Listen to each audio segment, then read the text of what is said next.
Newark, Nova Jersey. Noite de 23 de outubro de 1935. O restaurante Palace Shop House cheirava a bife grelhado, fumaça de charuto barato e uma tensão elétrica que fazia o ar parecer mais pesado do que o normal. Em uma mesa nos fundos, debruçado sobre colunas de números em um livro-razão, estava Arthur Flegenheimer, um homem que o mundo conhecia e temia pelo nome de Dutch Schultz. Ele se sentia o rei do mundo, ou pelo menos, o rei do Bronx. Ele acreditava que tinha o plano perfeito para salvar seu império e se livrar da única pedra em seu sapato. O que Dutch Schultz não sabia, enquanto calculava seus lucros ilícitos e mergulhava o pão no molho do jantar, era que aquela seria sua última refeição. Ele não sabia que, a quilômetros dali, em um escritório luxuoso em Manhattan, a decisão já havia sido tomada. O Conselho de Administração do Crime Organizado havia votado. O veredito não foi prisão, nem exílio. Foi execução imediata. O homem que assinou a sentença não era um juiz federal, mas seu antigo aliado, Charles Lucky Luciano. Dutch Schultz havia cometido o pecado capital do submundo. Ele deixou seu ego ficar maior que o negócio. Ele queria matar um promotor federal, um ato de guerra que traria o governo dos Estados Unidos com força total sobre a máfia. Lucky Luciano, o arquiteto da máfia moderna, olhou para a situação com a frieza de um cirurgião e decidiu que, para salvar o corpo, o membro gangrenado precisava ser amputado. Esta é a história de como a máfia americana impediu o assassinato de um oficial da lei matando um dos seus, provando de uma vez por todas que, na Cosa Nostra, a lógica corporativa sempre vence a sede de sangue. Para compreender a gravidade daquela noite sangrenta em Newark, precisamos voltar no tempo e entender quem era Dutch Schultz. Se Lucky Luciano era o CEO sofisticado do crime, vestindo ternos de seda e operando nas sombras, Schultz era o gerente de fábrica psicótico. Ele era brutal, avarento e volátil. Ficou rico durante a lei seca vendendo cerveja de péssima qualidade no Bronx, e quando o álcool foi legalizado, migrou para a loteria ilegal, o jogo do bicho americano. Ele acumulou uma fortuna, mas continuava vestindo ternos baratos que pareciam 2 números maiores que ele. Ele não tinha classe, não tinha diplomacia, mas tinha uma capacidade de violência que assustava até os assassinos mais endurecidos. Se um de seus homens reclamasse do salário, Schultz não negociava. Ele atirava. Mas em 1935, o reinado de terror de Schultz encontrou um obstáculo imóvel: Thomas E. Dewey. Dewey não era um policial comum. Ele era um promotor especial nomeado pelo governador de Nova York com uma única missão: limpar a cidade. Dewey era jovem, ambicioso, incorruptível e metodicamente brilhante. Ele não perseguia os capangas de rua. Ele perseguia o dinheiro. Ele estava montando um caso de evasão fiscal contra Schultz, que faria o caso de Al Capone parecer uma multa de trânsito. Dewey estava apertando o cerco, fechando as casas de apostas, prendendo os banqueiros do jogo e congelando os ativos. Schultz sentiu as paredes se fechando. Ele estava sendo caçado e, como um animal encurralado, sua resposta instintiva foi morder a garganta do caçador. A paranoia de Schultz atingiu o pico. Ele convocou uma reunião de emergência com a comissão, o corpo governante da máfia nacional que Lucky Luciano havia criado poucos anos antes. A reunião aconteceu em um hotel discreto, com a presença dos pesos pesados: Luciano, Meyer Lansky, Lepke Buchalter, Albert Anastasia e outros. Schultz, suando e agitado, colocou sua proposta na mesa. Thomas Dewey tinha que morrer. Ele explicou que tinha um plano. Ele sabia onde Dewey morava, sabia sua rotina. Ele usaria um rifle de longa distância ou uma bomba. Ele argumentou que, com Dewey morto, a investigação acabaria e o governador ficaria com medo de nomear outro promotor tão agressivo. Para Schultz, era uma solução simples: elimine o homem. Elimine o problema. A sala ficou em silêncio. Um silêncio pesado, desconfortável. Albert Anastasia, o chefe da Murder Inc. talvez tenha acenado com a cabeça concordando com a lógica brutal. Mas Lucky Luciano permaneceu imóvel, com aquele olhar de esfinge que o tornava ilegível. Luciano entendia algo que Schultz, em sua cegueira raivosa, não conseguia ver. Matar um gangster rival é negócio. Matar uma testemunha é arriscado, mas aceitável. Mas matar um promotor federal de alto perfil, um homem que estava nas capas de todos os jornais como o Salvador de Nova York, isso não era crime, isso era terrorismo. Luciano tomou a palavra.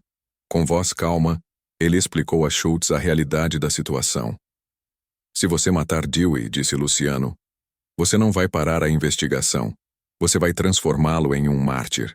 O governo federal não vai mandar agentes do FBI. Eles vão mandar o exército.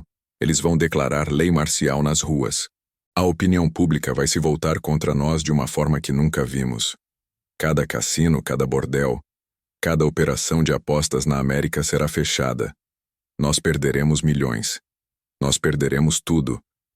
Dewey é um incômodo, sim, mas matá-lo é suicídio coletivo.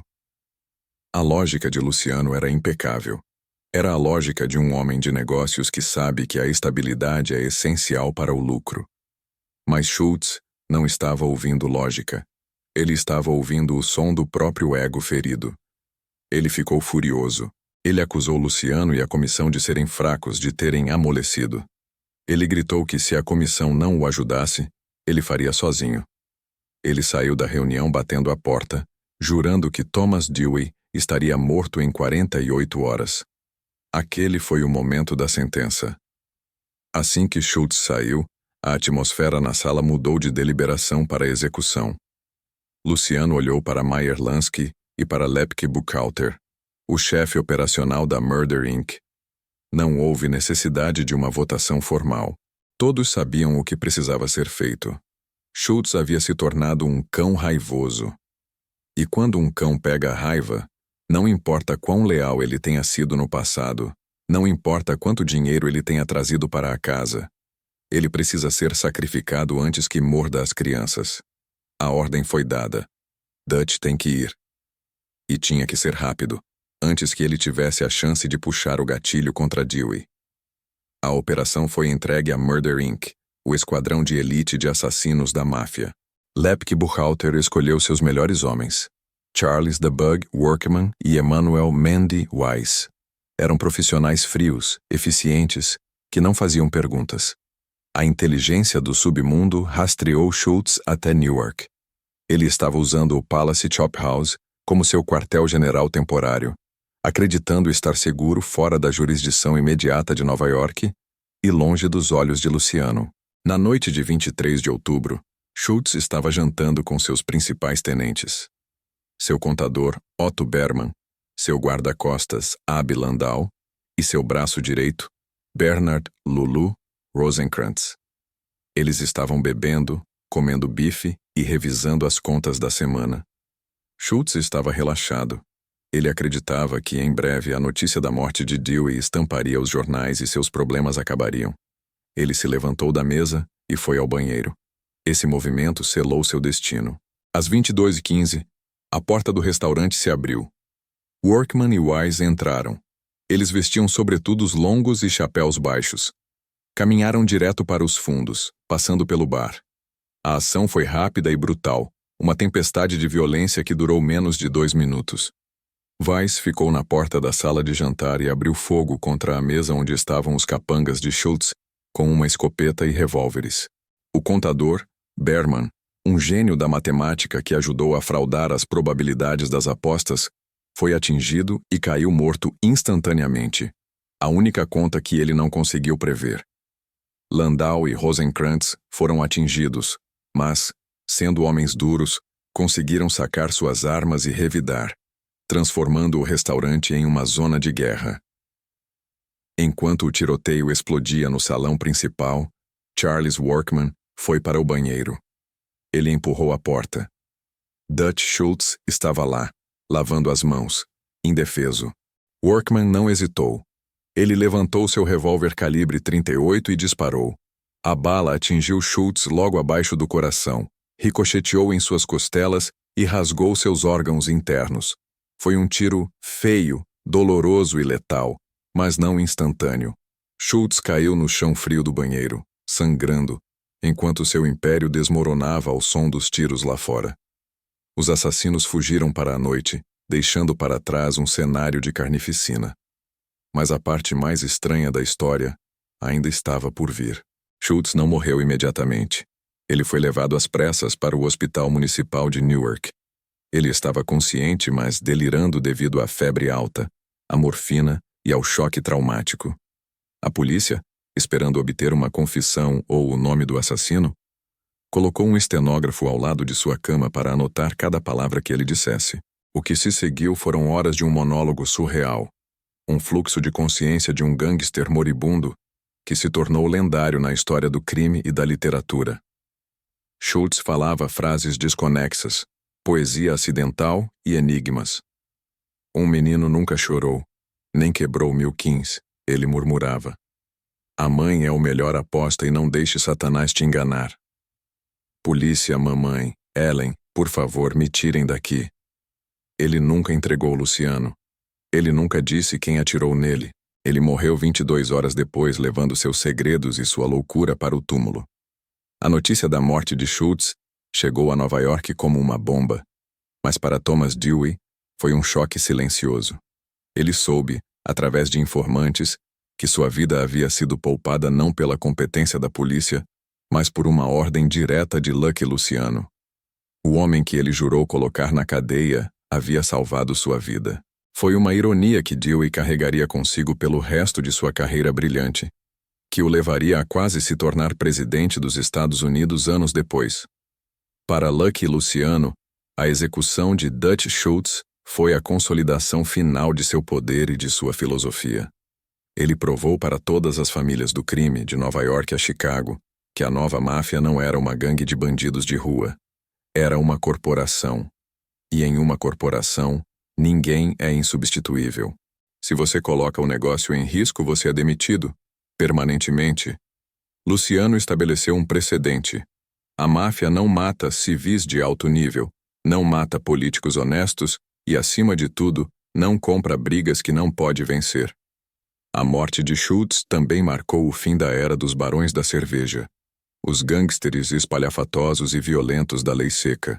O futuro pertencia aos homens de negócios silenciosos, aos jogadores de xadrez como Luciano e Lansky, que entendiam que o verdadeiro poder não vem do cano de uma arma, mas da capacidade de operar nas sombras, de corromper em vez de confrontar. O restaurante Palace Shop House continuou a servir refeições por anos, mas aquela mesa nos fundos sempre carregou a mancha invisível da história. Foi ali que a máfia americana amadureceu. Foi ali que eles decidiram que era melhor sacrificar um irmão do que declarar guerra ao Estado. Lucky Luciano, com um simples não e um aceno de cabeça, salvou a vida de seu maior inimigo. Não por bondade, não por misericórdia, mas por puro, frio e calculado pragmatismo. No final das contas, Dutch Schultz estava certo sobre uma coisa. Dewey era o perigo. Dewey eventualmente colocaria Luciano na prisão, mas Luciano, em sua sabedoria distorcida, sabia que a prisão era preferível à aniquilação total. Ele jogou o jogo longo. Ele sobreviveu. Schultz, com sua impaciência e violência, tornou-se apenas uma nota de rodapé sangrenta, um exemplo do que acontece quando você esquece que, no crime organizado, a palavra operativa é organizado. A última refeição de Dutch Schultz foi servida fria, não pelo garçom, mas por seus próprios amigos, provando que a traição é o prato mais comum no banquete da máfia. E enquanto o corpo de Schultz esfriava no necrotério, Lucky Luciano acendia um cigarro, olhava para a cidade de Nova York e sabia que por mais uma noite o negócio estava seguro. A paz foi comprada com sangue, e o preço foi justo.